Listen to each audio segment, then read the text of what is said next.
Hello viewers, welcome you all to Revamp ED YouTube channel. So in this video we are going to see a admission entrance notification. It is from Tezpur University. So Tezpur University, a central university, and it has been accredited with A grade. So and it has 130 rank in the worldwide, and in NIRF ranking it comes with 29th rank.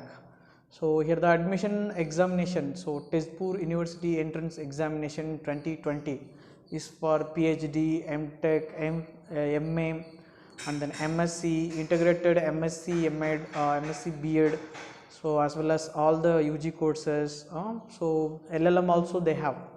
So the last date for application is April 7. So before April 7 you have to apply. In the description box I will give the link. So by clicking there you can apply through online, and then the date of examination will be in the month of May, 29 to 31st May.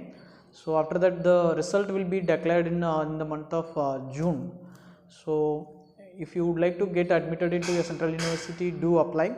So do subscribe to Revamp ED YouTube channel so that you will get an instant updation on admission notifications. Thank you.